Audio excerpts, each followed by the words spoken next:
instinct is a survival process. There is a natural instinct to preserve yourself, which might have gotten weak living in artificial circumstances.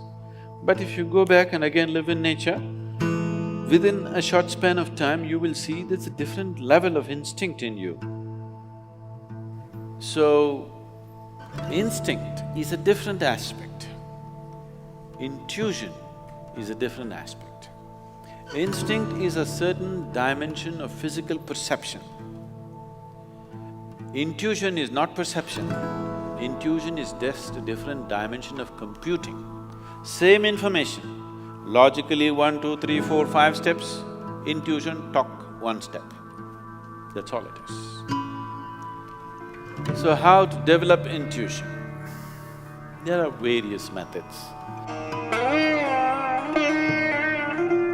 The Shambhavi Mahamudra that you do definitely enhances one's intuition, but don't try to consciously enhance that because you will go about doing guesswork. Guesswork is not intuition. Intuition means you just know, clearly know, that you can bank your life on it. Guesswork will lead you to lot of confusion. Oh, I have a gut feeling. There are some people, always their gut is saying something because of bad food, I think. So, there are specific methods to develop intuitiveness. There are certain systems of yoga which are totally left-oriented. Here, the yoga that you learn with me in a program like this, we want to bring a balance between the right and left because you want to live a normal life. There are certain systems of yoga where they're not interested in what you call as normal life. Their only orientation is to develop intuition and see life in a certain way. What they do is they take beeswax and close off the right nostril. 12 years, one solar cycle, 12.25 years, they block off the right nostril and you will see the logical mind will almost die. You will have no thought process, but you just simply know things like a cobra. See, if you ever handle snakes? No. If you handle a snake, especially a cobra, it is so perceptive. The reason why you see a cobra next to Shiva is because every yogi carried a snake at one time. Just yesterday somebody was reminding me that in the Middle Eastern culture, particularly the Christian mysticism, they show people carrying a snake-like stick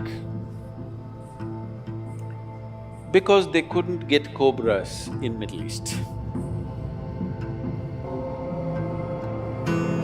They created a stick or they found a natural stick which looks like a cobra and they tried to use it. You see Moses carrying a snake-like stick and in many other places. But in India, yogis always carried a live cobra.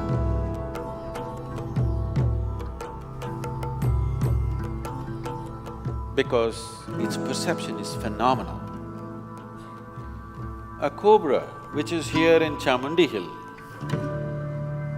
if there is going to be an earthquake in California, not happening, it is going to be, nothing has started, no Richter scale is saying anything, but this cobra will already start behaving in a different way. If you are keen enough, you will immediately know what's going to happen. He's so perceptive. The earth's intentions, he knows. Not the happenings, intentions, he already knows. That's the reason why you see Shiva is carrying cobra here, a reptile, a crawly creature, he should have kept it down at least.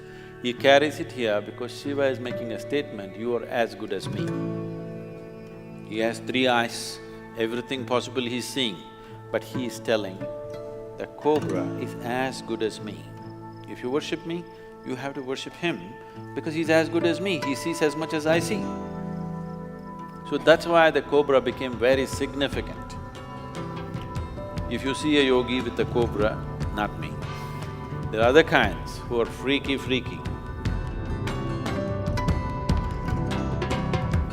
Who'll have a cobra and who'll have green-colored glass bangles on their left hand. If you see them, if you look at his nostril, you will see he has beeswax sealing off his right nostril.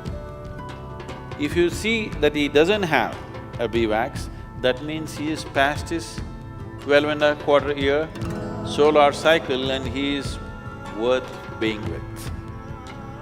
There are things about him that you cannot imagine.